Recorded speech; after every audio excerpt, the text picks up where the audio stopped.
வணக்கம். இந்த ஆன்மீகமும் ஆரோக்கியமும் என்ற நிகழ்ச்சிக்கு உங்கள் அனைவரையும் அன்போடு வரவேற்கிறேன்.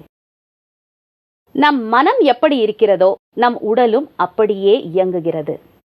சில சமயங்களில் மனதில் தீய எண்ணங்கள் ஏற்பட்டால் அது உடலையும் பாதிக்கிறது. சிலருக்கு நீரிழிவு நோயாகவும் அது வெளிப்படுகிறது. சிலருக்கு பிற உறுப்புகளும் பாதிக்கப்படுகிறது. இன்று நாம் கல்லீரல் சம்பந்தப்பட்ட நோய்களும் அதிலிருந்து எப்படி நாம் விடுபடுவது என்பதை பற்றியும் தெரிந்து கொள்ள இருக்கிறோம். நம்மிடையே இன்று 3 சிறப்பு விருந்தினர்கள் வந்துள்ளனர். நமது முதலாவது சிறப்பு விருந்தினர் சகோதரி சுதா அவர்கள். இவர்கள் கடந்த 27 ஆண்டு காலமாக ராஜயோகா பயிற்சியை பயின்று வருகிறார்கள். இவர்கள் கடந்த 18 ஆண்டு காலமாக தன்னை முழுமையாக இந்த ஆன்மீக சேவையில் அர்ப்பணித்துக் கொண்டுள்ளார்கள். வணக்கம் சிஸ்டர். வணக்கம். நமது இரண்டாவது சிறப்பு விருந்தினர் டாக்டர் கோகிலா அவர்கள். இவர்கள் கடந்த 20 ஆண்டு காலமாக இந்த ராஜயோகா பயிற்சியை பயின்று வருகிறார்கள். இவர்கள் ஒரு மகப்பேறு மருத்துவர். வணக்கம். வணக்கம். நமது மூன்றாவது சிறப்பு விருந்தினர் சகோதரர் கார்த்திக் அவர்கள். இவர்கள் கடந்த 20 ஆண்டு காலமாக ராஜயோகா பயிற்சியை பயின்று வருகிறார்கள். இவர்கள் யோகாசனத்திற்கு ஒரு சிகிச்சை மற்றும் ஆராய்ச்சி மையத்தையும் நடத்தி வருகிறார்கள். வணக்கம் சகோதரர். வணக்கம் டாக்டர். இந்த நிகழ்ச்சியில முதல் கேள்வி உங்களுக்கு தான். இப்ப பாத்தீங்கன்னா சின்ன குழந்தைகள் முதல் பெரியவர்கள் வரை இந்த குடிப்பழக்கத்துக்கு ஆளாயிடுறாங்க. அதனால எந்த உறுப்பு ரொம்ப பாதிக்கப்படுது, அதுல இருந்து எப்படி அவங்க வெளிவரலாம், இத பத்தி நீங்க சொல்ல முடியுமா? அதாவது குடிப்பழக்கத்தினால அதிகமாக அஃபெக்ட் ஆகிறது கல்லீரல் தான். கல்லீரல் அஃபெக்ட் ஆகிறதுனால மஞ்சக்காமலை வந்துடுது. மஞ்சக்காமலை வரத்துக்கு பல காரணங்கள் இருக்குது. ஆனாலும் குடி மெஜாரிட்டி ரோல். மஞ்சக்காமலையில் 2 டைப் இருக்குது. ஹெப்படைட்டிஸ் ஏ, ஹெப்படைட்டிஸ் பின்னு. ஹெப்படைட்டிஸ் ஏ வாட்டர் பார்ன் டிசீஸ். அது கூட இந்த மது குடிக்கிறதுனால கல்லீரல் அஃபெக்ட் ஆகி தான் மஞ்சக்காமலை வருது. அடுத்தது சில சமயத்தில் பைல் டக்டில் கல் இருந்துச்சுன்னா கூட வருது. சில சமயம் பேன்க்ரியாஸ் அஃபெக்ட் ஆனாலும் வருது. பட் இதெல்லாம் காரணங்கள் இருந்தாலும் இன்னைக்கு இளைஞர்கள் அஃபெக்ட் ஆகிறது மெஜாரிட்டி குடிக்கிறது தான். அது ஹைஸ்கூல்லேருந்தே இப்போ குடிக்கிறாங்க. இப்போ கல்லீரல் அஃபெக்ட் ஆகுது அப்படின்னா அவங்க யோசிக்கணும். நம்ம காசு கொடுத்து ஒரு வியாதியை வாங்குகிறோம், இதோடு நிற்க போகிறதில்ல, வெறும் கல்லீரலோடு நிற்க போகிறது இல்லை. இன்னும் என்னது, குடிக்க குடிக்க ஹார்ட் அஃபெக்ட் ஆகும். 2வது பிரெயின் வரைக்கும் அஃபெக்ட் ஆகும். அவங்களுக்கு இதெல்லாம் புரிய வைக்கணும், அவேர்னஸ் கொண்டு வரணும். அப்போ தான் அவங்களால பயமுறுத்தி கூட சொல்லலாம். அவங்களுக்கு எல்லாருக்கும் தெரியுது, ஆனாலும் அந்த பழக்கத்தை அவங்களால விட முடியல. பட் இருந்தாலும் நம்ம அதை கண்டினியூஸாக அவங்களுக்கு அந்த அவேர்னஸ் கொடுத்துட்டே இருக்கணும். இத்தனை சிஸ்டம் அஃபெக்ட் ஆகும்போது நம்ம ஏன் இதை சாப்பிடணும்? எனக்கு இப்போ ஒரு நிகழ்ச்சி ஞாபகம் வருது. என்னோடய சன்னை கொண்டு மெடிக்கல் காலேஜில் விட்டுட்டு நாங்கள் ஒரு 3 மாதம் கழித்து போய் பார்க்கும்போது அவன் சொன்னான், நான் சிகரெட்டு எதுவும் தொடமாட்டேன் அப்படின்னா. சரி அப்படின்னு, ஏன்னு சொல்லுங்கள். எனக்கு என்ன தெரியும், நீ தானே விடுற தொடமாட்டேன்னு சொல்கிற. இல்லை, நீங்கள் கண்டுபிடிச்சி சொல்லுங்கள், எனக்கு தெரில, நீயே சொல்லு. காசு கொடுத்து நான் உன்னை வியாதியை வாங்க மாட்டேன். எனக்கு அன்னைக்கு அந்த சென்டென்ஸ் ரொம்ப மனசுக்கு இதோ இப்படியே எல்லாரும் நினச்சாங்கன்னா காசை கொடுத்து உன்னை போய் ஒரு வியாதியை வாங்க மாட்டோன்னு நினச்சா இன்றைக்கி வரைக்கும் அவன் தொடரதில்ல. காசை கொடுத்து ஏன் வியாதி வாங்கணும்? குடும்பத்தில் எவ்வளோ விரிசல் வருது, குடும்பத்தில் ஒரு இணக்கமான சூழ்நிலை இல்லை, எல்லாத்தையும் கொண்டு அடகு வச்சிட்டாருனா பொருளாதாரம் போயிடுது, வாழ்க்கையே தலைகீழாக மாறுற நிலை வரும்போது உற்றார் உறவினர்களாக என்ன மதிக்கிறாங்க, சோஷியல் லைஃப்பும் போயிடுது. இத்தனையும் அவங்க அவங்களுக்கு நாம் உணர வைக்கணும், புரிய வைக்கிறது தான் இதில் மிகப்பெரிய விஷயம்னு நான் நினைக்கிறேன். புரிய வச்சிட்டோம் அப்படின்னா அடுத்த ஸ்டெப்பெல்லாம் ஈஸியாக இருக்கும். ரொம்ப அழகாக சொன்னீங்க. அடுத்த கேள்வி நம்ம சகோதரருக்கு தான். நம்ம டாக்டர் சொல்கிற போது குடிப்பழக்கத்தால் கல்லீரல் பாதிப்படையுதுன்னு சொன்னாங்க. ஸோ இந்த கல்லீரலை வலிமைப்படுத்துவதற்கு ஏதாவது ஆசனங்கள் இருக்கா? இதற்கு ஒரு விளக்கம் தர முடியுமா? நிச்சயமாக. இப்போ கல்லீரலை சரி பண்ணுறதுக்கு அநேக விதமான ஆசனம் இருக்குது. அதில் ரொம்ப ரொம்ப முக்கியமான ஆசனம் இந்த ஹலாசனம். இந்த ஹலாசனத்தோட சிறப்புத்தன்மை நிறைய இருக்குது. அது முக்கியமான சிறப்புத்தன்மை என்னென்னா, இந்த கல்லீரலோட பாதிப்பிலிருந்து நம்மளை விடுவிக்கிறது இந்த ஹலாசனத்தோட ஒரு முக்கியமான பணியாக இருக்குது. முதல்ல இந்த கல்லீரலுக்குரிய இந்த ஹலாசனம்னா என்னன்றதை நம்ம பார்ப்போம். இந்த ஹலாசனத்தை எப்படி செய்கிறதுங்க அப்படிங்கிறத பார்ப்போம். அதற்கப்புறமா இதோடைய பலன்களை பற்றி நான் உங்களுக்கு சொல்கிறேன். ஹலாசனம். நேராக படுத்துக்கொண்டு கால்களை மடித்து மேல் நோக்கி படத்தில் காட்டியவாறு தூக்கி கைகளால் பிருஷ்ட பாகத்தை தாங்கி பிடிக்கவும். பின்பு மூச்சை விட்டுக்கொண்டே கால்களை பின்னால் வளைத்து கால் விரல்களால் தரையை தொடவும். பின்பு கைகளை எடுத்து வணங்குவதை போல கூப்பிக்கொள்ளவும். இப்படி கைகளை எடுத்து கூப்ப முடிந்தால் நாம் கூப்பலாம், வணக்கம் வைக்கலாம். அப்படி இல்லை என்றால் இடுப்பை பின்பகுதியை பிடித்த மானைக்கே இருந்து கொண்டு இதை நாம் தாராளமாக செய்யலாம். ஆசன நிலையில் இருக்கும் பொழுது மூச்சு சீராக இருக்க வேண்டும். சில நொடிகள் இருந்த பிறகு பின்பு கால்களை மடித்து மூச்சை வாங்கி கொண்டே கீழே இறக்கவும். ஒவ்வொரு ஆசனத்தையும் செய்த பிறகு ஒரு 3 நிமிடங்கள் நிதானமாக படுத்து ஓய்வு எடுத்துக்கணும். அதற்கப்புறம் தான் நம்ம எழுந்திருக்கணும். இப்போ பார்த்தீங்க இல்லையா, இந்த எபிசோடில் இந்த ஹலாசனம் எப்படி போடுறதுன்னு இப்போ நீங்கள் பார்த்தீங்க. இந்த ஹலாசனத்தோட நன்மை என்ன அப்படின்னு கேட்டிங்கன்னா, இந்த ஹலாசனம் நம்ம போடும்போது நம்மளுடைய கல்லீரலுக்கு அதிகமான இரத்த ஓட்டங்கிறது, பர்டிகுலராக அதிகமான இரத்த ஓட்டம் கல்லீரலுக்கு தான் கிடைக்குது. இந்த கல்லீரல் பாதிப்பு அடைஞ்சிருக்காங்க இல்லையா, இப்போ குடிக்கிறாங்க, தொடர்ந்து குடிக்கிறாங்க, குடித்ததுனால இந்த லிவர் பாதிப்பு அடையுது அப்படின்னு சொல்கிறாங்க. இப்போ குடிக்கும்போது அடைஞ்ச அந்த பாதிப்பை இந்த ஹலாசனம் ஒரு மனிதன் தொடர்ந்து 6 மாதம் போட்டாங்கன்னா அதிலிருந்து வெளியே வர்றதுக்கு 100க்கு 100 சான்ஸ் இருக்குது. இந்த கல்லீரலுக்கு மட்டும் ஒரு ஒரு ஒரு நல்ல ஒரு விஷயம் இருக்குது. அது எப்படிப்பட்டது அப்படின்னா, கொஞ்சம் லிவர் நல்லா இருந்தாலும் கூட, அது ஒரு பெரிய உறுப்பு, உடம்புலே மிகப்பெரிய உறுப்பு எதுனா அந்த கல்லீரல் தான். அது கொஞ்சம் நல்லா இருந்தால் கூட மற்ற டேமேஜான பகுதிகள் தன்னைத்தானே புதுப்பிச்சுக்கோ. அதாவது கல்லீரல் எவ்வளோ டேமேஜ் ஆகியிருந்தாலும் தன்னைத்தானே புதுப்பித்து கொள்ளக்கூடிய ஒரு ஆற்றல் உடைய ஒரு உறுப்பு. இப்போ நம்ம அதிகமான அந்த இரத்த பாய்ச்சல் இந்த ஹலாசனத்தில் கிடைக்கும். அந்த இரத்த பாய்ச்சல் கிடைக்கும்போது கல்லீரல் வேகமாக தன்னைத்தானே புதுப்பித்து வெளியில் வந்துடும். ஒரு 6 மாதம் ஒரு குடிப்பழக்கத்தில் இருக்கக்கூடிய ஒரு நபர் இந்த ஹலாசன பயிற்சி முறை மேற்கொண்டார்னா ஒரு புது லிவரே பார்த்திங்கன்னா முற்றிலுமாக தூய்மையாக மாறிடும். அந்தளவுக்கு ஒரு ஆற்றல் படைத்த இது இந்த ஹலாசனம். அதே மாதிரி மஞ்சள் காமாலை இருக்கக்கூடியவங்க, ஜாண்டிஸ் இருக்கக்கூடியவங்க ஆரம்ப கட்டத்திலே தெரிஞ்சோடனே இந்த ஹலாசன பயிற்சி முறை மேற்கொண்டு வந்தாங்கன்னா அந்த மஞ்சள் காமாலையிலேருந்து முற்றிலுமே வெளியில் வந்துடுவாங்க. அப்படிப்பட்ட ஒரு ஆற்றல், இந்த கல்லீரலை பாதுகாக்கக்கூடிய ஒரு சக்தி இந்த ஹலாசனத்துக்கு மிக அதிகமாக இருக்குது. அப்போ இந்த ஹலாசனம் அவ்வளவு நன்மைகளை நமக்கு தருது.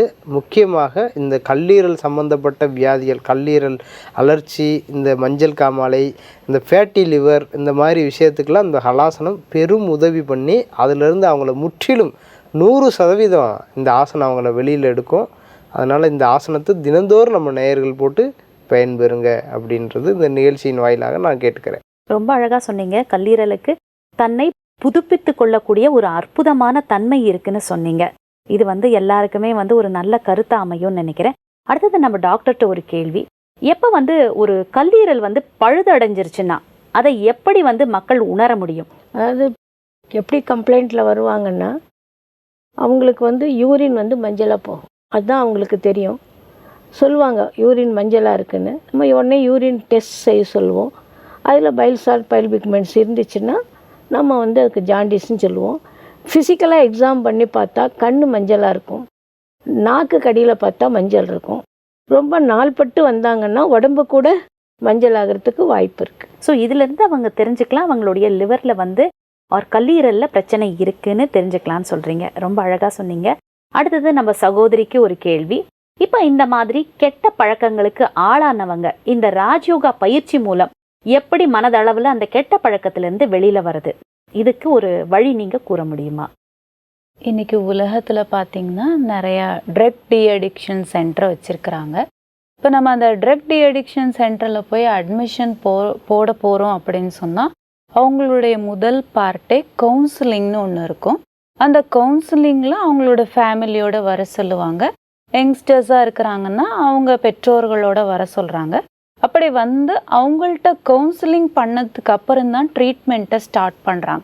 இப்போ இந்த கவுன்சிலிங்கில் நம்ம பார்க்குறோம், அந்த ட்ரக்குக்கு எப்படி அடிமையானாங்க, அந்த தீய பழக்க வழக்கங்களுக்கெல்லாம் எப்படி அடிமையானாங்கன்னு கேட்கும்போது அதில் முக்கியமாக என்ன ப்ராப்ளம் இருக்குது அப்படின்னு சொன்னால், எப்படி அடிமையாகிறாங்க அப்படின்னு சொன்னால், இளமை பிராயத்தில் வந்து அது எல்லாருடைய கம்பல்ஷன், எல்லாரும் ஒன்றா ஃப்ரெண்ட்ஸ் எல்லாம் ஒன்று சேரும் பொழுது அதை வந்து ஜஸ்ட்டு வந்து ஒரு என்டர்டைன்மெண்ட்டாக, அது ஒரு மகிழ்ச்சியாக, ஒரு என்ஜாயாக எடுத்துக்கிட்டு அதை வந்து வாழ்க்கையில் ஸ்டார்ட் பண்ண ஆரம்பிக்கிறாங்க. இளமை பருவத்தில் ஆரம்பித்து அப்புறம் கொஞ்ச நாள் ஆக ஆக ஆக வருடங்கள் ஆக ஆக அதுக்கு ஒரு அடிமையாகவே ஆயிடுறாங்க. அப்புறம் அவங்களுடைய செட்டில்மெண்ட், அந்த குடும்ப வாழ்க்கைக்குள்ளே போகும் பொழுது என்ன ஆயிடுதுன்னா அதில் கொஞ்சம் சுமைகளை அவங்க ஃபீல் பண்ணுறாங்க. ஏன்னா நம்ம பேச்சுலராக இருக்கும் பொழுது நமக்கு ஒரு அந்த சுமைகள் இல்லாத மாதிரி ஃபீல் பண்ணுறாங்க. ஆனால் அதே குடும்பத்திற்குள்ளே போகும் பொழுது அவங்களுக்கு பொறுப்புகள் அதிகமாகுது. அப்போ அந்த பொறுப்புகள் அதிகமாகும் பொழுது இன்னும் அந்த பொறுப்புகளை வந்து சுமையை தாங்க முடியாமல் இன்னும் அந்த குடியில் இன்னும் அடிமையாயிட்டே போகிறாங்களே தவிர அவங்களால வெளியில் வர முடியறது கிடையாது. இந்த குடி பழக்கம், நிறையா இந்த மாதிரி பழக்க வழக்கங்களுக்கு அடிமையாகக்கூடியவங்க வந்து அதை வந்து தொடர்ந்து அடிமையாகவே ஆயிடுறாங்க. இப்போ நீங்கள் பார்த்தீங்கன்னா ராஜயோக தியானத்தின் மூலமாக கூட இந்த மாதிரி தீய பழக்க வழக்கங்களிலிருந்து விடுபடுறதுக்கு 100% நமக்கு வந்து இது வாய்ப்பை கொடுக்குது. எப்படி அப்படின்னா, இங்கே தியான நிலையத்திற்கு கூட ஒரு யங்ஸ்டர் வந்தாங்க. அவங்களுக்கு ஏஜ் வந்து 22 வயசு இருக்கும். ஆனால் அந்த பிரதர் சொல்லும் பொழுது சொன்னாங்க, அந்த சகோதரர் சொல்கிறாரு, என்னுடைய 22 வயசில் எனக்கு இல்லாத பழக்கமே கிடையாது. எனக்கு ஹெரோயின் போடக்கூடிய பழக்கம் இருக்குது, நான் ஃபுல் சிகரெட் ஸ்மோக் பண்ணக்கூடிய பழக்கம் இருக்குது. அதே மாதிரி என்னால் ஆல்கஹாலிக் ட்ரிங்க்ஸ் இல்லாமல் இருக்கவே முடியாது. ஆனால் வந்து மாறணுங்கிற எண்ணத்தோடு அவர் வரலை. நல்லருக்கே ஏதோ போர்டு பார்த்து தான் உள்ளே வந்தார். தியானம் கற்றுக்கலாம், என்ன தான் சொல்கிறாங்கன்னு பார்க்கலான்னு வந்தார்.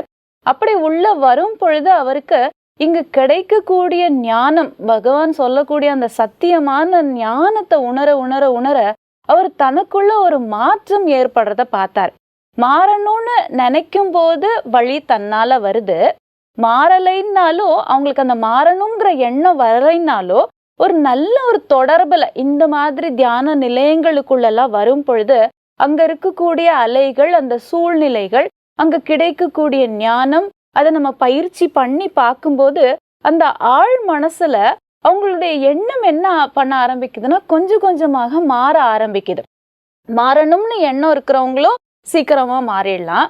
மாறணுங்கிற எண்ணம் இல்லைனாலும் நல்லதையே நினைக்கக்கூடியது, நேர்மறையான எண்ணங்களை நம்ம அந்த இடத்துல நமக்கு கிடைக்கும் பொழுது என்ன ஆயிடுது அப்படின்னு சொன்னா அவங்களுக்கு அந்த எண்ணம் தூண்டப்பட்டு அவங்க குடிப்பழக்கத்திலிருந்து விடுபடக்கூடிய வாய்ப்பு 100% அவங்களுக்கு அமையுது. ஏன்னா இந்த சகவாசம் நம்மளை மாத்துது இல்லையா, அந்த சகவாசத்திலிருந்து நம்ம ஒரு புதிய தொடர்புக்கு வந்திருக்கிறோம். அதை வந்து முன்னோர்கள் கூட சொல்லுவாங்க, நம்ம எல்லாரும் சத்சங்கில் போகணும் அப்படின்னு சொல்லுவாங்க. சத்துனா சத்தியம்னு சொல்றோம், சங்குன்னா தொடர்புன்னு சொல்றோம். அப்போ ஒரு சத்தியமான தொடர்புல போகும் பொழுது கூட நமக்குள்ள நிறைய மாற்றங்கள் வருது. அப்ப இந்த சத்தியமான தொடர்புன்னு வரும் பொழுது இப்போ ஒரு தியான நிலையத்திற்கே வரோம் அப்படின்னு சொன்னா யாருக்கு யார் மீதும் ஒரு எதிர்பார்ப்புகள் கிடையாது, ஒரு சுயநலமான அன்பெல்லாம் கிடையாது. இங்க எல்லாருக்கும் எல்லாரு மேலேயும் வந்து ரொம்ப நல்ல அன்பு இருக்கு. இன்னொன்னு இறைவன் சொல்றாரு, உலகம் ஒரு குடும்பம்னு சொல்றாரு. அப்ப இந்த தியான நிலையத்திற்குள்ள வரும் பொழுது ஒரு ஆன்மீக அன்பை உணரும் பொழுது கூட அவங்களுக்கு உடல் ரீதியாக நம்ம வீட்டுல எப்படி ஒரு அன்பு கிடைச்சா நமக்கு சந்தோஷமா இருக்குமோ, இந்த தியான நிலையங்கள் கூட உயிரினுடைய இருப்பிடம்னு வச்சுக்கோங்களேன். ஒரு உயிருக்கு ஒரு குடும்பம், நம்ம ஆத்மாவோட குடும்பம். இது வந்து ஒரு நிலையம், ஒரு ஆசிரமம்னு சொல்றதை விட இந்த தியான நிலையம் நமக்கு ஒரு குடும்பம் மாதிரி இருக்குது.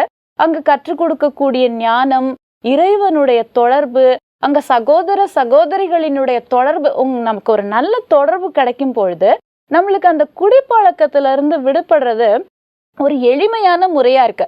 கஷ்டப்பட வேண்டாம், எதையுமே நம்ம வலுக்கட்டாயமாக நமக்குள்ள திணிக்க முடியாது. ஆனா கொஞ்சம் கொஞ்சமா அந்த எண்ணத்துல மாற்றம் வரும் பொழுது, எல்லாரும் அவங்களுக்கு வந்து இனிஷியேட் பண்ணும் பொழுது, அவங்களுக்கு ஒரு தூண்டுதல் கொடுக்கும் பொழுது அவங்களுக்கு மாறக்கூடிய சக்தி கிடைக்குது. ஏன்னா இறைவன் நேரடியாக வந்து கவுன்சிலிங் பண்றார். சத்தியம், சிவம், சுந்தரம்னு சொல்றோம். அப்ப காட் இஸ் ட்ரூத்னு சொல்றோம். காடன்னாலே சத்தியமானவர்னு சொல்றோம். அப்ப அந்த சத்தியமானவருடைய தொடர்புல வரும் பொழுது அது ஒரு பெரிய சத்சங்க ஆயிடுது நமக்கு. அந்த சத்தியமானவருடைய தொடர்பு, அந்த சத்தியமான வாக்கு நமக்குள்ள போகும் பொழுது எதை கொண்டு வருது அப்படின்னா நம்மளையும் அறியாமல் மாற்றத்திற்கு கொண்டு வருது.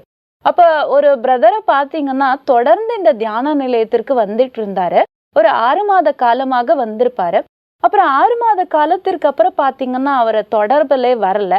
அப்ப என்ன பிரதர் தொடர்புலே வரலையே அப்படின்னு கேட்கும் பொழுது, இல்ல நான் சில தீய பழக்கங்களுக்கு அடிமையா இருக்கிறேன். அந்த தீய பழக்கங்கள் செஞ்சுட்டு இந்த இடத்திற்கு வந்தா எனக்கு ஒரு மாதிரியா இருக்கு. இப்ப நான் முழுசாக விடுபடுறதுக்கு நிறைய முயற்சி பண்ணிட்டு இருக்கிறேன். இது தூண்டுதல் கிடைச்சதுனால நான் முயற்சி பண்ணிட்டு இருக்கிறேன். இன்னும் 1 வார காலத்திற்குள்ள என்னை முழுமையாக மாற்றிக்கொண்டு அந்த சுத்தமான இடத்துல காலடி வைக்கணும்னு எனக்கு ஒரு எண்ணம் வந்திருக்கு. கட்டாயமாக நான் 1 வார காலத்துக்குள்ள அந்த இடத்திற்கு வந்துருவேன் சொன்னார்.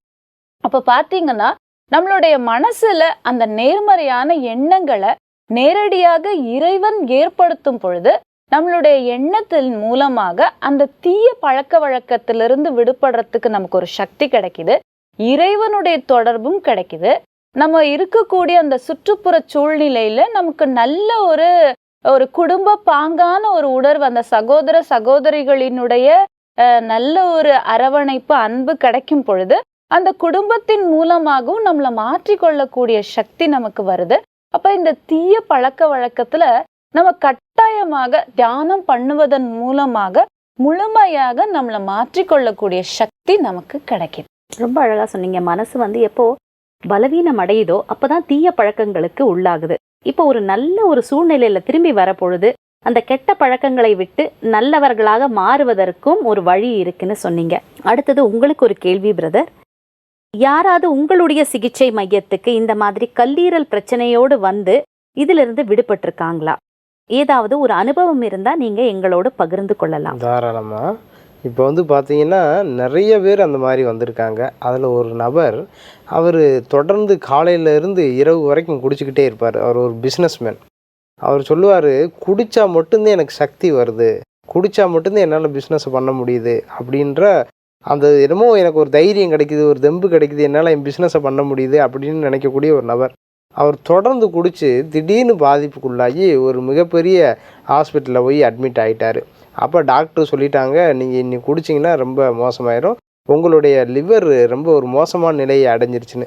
அப்போ அவர் என்ன பண்ணார், இரவு போல அவர் தூக்கம் வரல. என்னடா நம்ம அப்போ கொஞ்ச நாளுக்கே நம்ம உயிர் வாழ போகிறோம் போல், டாக்டர் இப்படி சொல்லிட்டாருன்னு வந்துட்டார் வீட்டுக்கு. வந்துட்டு அங்கேருந்து சரி போயிட்டு வாங்கன்னு சொல்லவும் வந்துட்டார். வந்துட்டு இரவு பகலாம் தூக்கம் இல்லாமல் முழிச்சு இப்படி யோசிச்சுக்கிட்டே இருந்தவர் நம்மளுடைய யோகா சென்டருக்கு வந்தார். வந்து விஷயத்தெல்லாம் சொன்னார். அப்போ கவலைப்படாதீங்க, இந்த மாதிரி எனக்கு என்னுடைய குழந்தை இருக்குது, பெண் குழந்தை இருக்குது, ஆண் குழந்தை இருக்குது, இன்னும் அவங்கள படிக்க வைக்கணும், வளர்க்கணும், நான் என்ன செய்ய போகிறேன், நான் கொஞ்ச நாள் தான் உயிர் வாழ போகிறேன், இப்படிலாம் அழுகவே தொடங்கிட்டார். நீங்கள் பெரிய பிஸ்னஸ் மேன் அவர், சரி நீங்கள் வருத்தப்படாதீங்க, அழுகாதீங்கன்னு சொல்லிவிட்டு அவருக்கு நம்ம இந்த ஹலாசன பயிற்சி முறையை கொடுக்க ஆரம்பித்தோன்னே அவர் வாட்டில் பயிற்சியை போட்டுக்கிட்டே இருந்தார். ஒரு 3 மாத காலத்திலேயும் அவருக்கு நல்ல பசி எடுக்கிறது, நல்லா தூக்கம் வர்றது, இந்த மாதிரி விஷயங்கள்லாம் நடந்துச்சு. இந்த கல்லீரல் பாதிக்கப்பட்டால் அவங்களுக்கு தூக்கம் வராது, அதேமாதிரி பசியும் எடுக்காது, ரொம்ப மந்தத்தன்மையுடையதாயிரும். அவருக்கு திடீர்னு பசி மறுபடியும் எடுக்க ஆரம்பித்தது, நல்லா தூக்கம் வர ஆரம்பித்தோன்னே அவருக்கு இன்னும் நம்பிக்கை உற்சாகம் பிறக்க ஆரம்பிச்சிச்சு. மறுபடியும் தொடர்ந்து இந்த ஆசன பயிற்சி முறையை மேற்கொண்டார். ஹலாசனத்தை தொடர்ந்து செஞ்சார். செஞ்சதுக்கு அப்புறமா மறுபடியும் ஒரு 6 மாதம் கழித்து அதே ஹாஸ்பிட்டலில் போய் அந்த லிவர் டெஸ்ட் எடுத்து பார்த்ததில்ல, கல்லீரலில் எந்த விதமான அறிகுறியுமே இவர் குடிச்சாரா அப்படிங்கிற மாதிரியான ஒரு சந்தேகம் ஏற்படக்கூடிய அளவுக்கு, டாக்டருக்கே சந்தேகம் ஏற்படக்கூடிய அளவுக்கு அந்த கல்லீரலில் அவ்வளோ ஒரு அபாரமான மாற்றம் இருந்திருந்தது. அவர் ரொம்ப நன்றி சொல்லி சந்தோஷப்பட்டார். இனிமேல் நான் இந்த குடியே நான் குடிக்க மாட்டேன், என்னை ரொம்ப துக்கத்துக்கு உள்ளாக்கிருச்சு அப்படின்னு சொல்லிட்டு அந்த குடியிலேருந்து கூட விடுதலை அடைஞ்சு இப்போ தொடர்ந்து கூட அந்த பயிற்சி முறையில் ஹலாசனங்கள்லாம் போட்டுக்கிட்டே இருக்கார். யூஸ்வலாக குடிப்பவர்களுக்கு அந்த குடிக்கும் பழக்கத்தை விடுவது ரொம்ப ரொம்ப கடினம்னு சொல்கிறோம். ஸோ சிலர் இந்த மாதிரி செய்யக்கூடியவர்கள் இருக்காங்களா? கெட்ட பழக்கங்களும் வைத்துக்கொண்டு ஆசனங்களும் செய்பவர்களுக்கு என்ன பலன்கள் கிடைக்கும்? இப்போ இது ரொம்ப ரொம்ப முக்கியமான கேள்வியை நீங்கள் இப்போ கேட்டிருக்கிறீங்க. ஏன்னா இப்படி குடிச்சு கொண்டே இப்போ நம்ம பார்க்குற ஒரு மனிதர் கூட, ப்ரோக்ராம் பார்க்குறவங்க கூட, அப்போ நம்ம குடிச்சிக்கிட்டு இருந்தாலும் கூட இந்த ஹலாசன பயிற்சி முறையை பயன்படுத்தி தப்பிச்சுக்கிடலாம் போல அப்படிங்கிற மாதிரியான ஒரு எண்ணம் தோன்றுச்சுன்னா அது ஒரு பெரிய தப்பு. ஏன் அப்படின்னு கேட்டிங்கன்னா, இப்போ அவர் குடியோடு சேர்ந்து இந்த ஹலாசன பயிற்சி முறையை மேற்கொண்டார்னா அது மாறுபாடாக வேலை செய்யுது. அப்படி கூட நம்ம சில பேர்த்த கூட நம்ம அனுபவத்தில் பார்த்துருக்கோம். அப்படி குடிச்சிக்கிட்டே இருக்கக்கூடிய நபர் ஹலாசனம் போட்டார்னா ரத்தத்தில் இன்னும் விஷக்கிருமிகள் தீவிரமாக பரவிடுது. அப்போ நோய் என்ன ஆயிடுதுன்னா இன்னும் ஒரு முற்றிய நிலை. இப்போ நார்மலாக அவர் குடிச்சிருந்தா கூட ஒரு நார்மலான நோய் முற்றிய நிலை இது இருந்திருக்கும். இந்த ஹலாசன பயிற்சியோடு அவர் குடித்தார்னா நோய் இன்னும் கிரிட்டிக்கலாக இன்னும் மோசமான ஒரு நிலையை அடைஞ்சிடறாரு.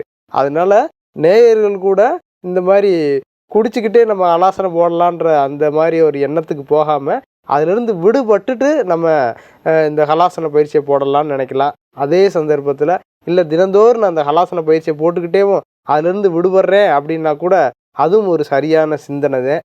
அது தவிர்த்து நம்ம தினந்தோறும் நம்ம குடித்து கொண்டே இந்த ஹலாசனம் மேற்கொள்வோம்னா அது அவங்கள இன்னும் ஒரு மோசமான நிலைக்கு தான் கொண்டுட்டு போகும். சிலருக்கு முதுகு வலியெல்லாம் இருக்கும். அப்போ அவங்களெல்லாம் இந்த ஆசனத்தை போட முடியுமா?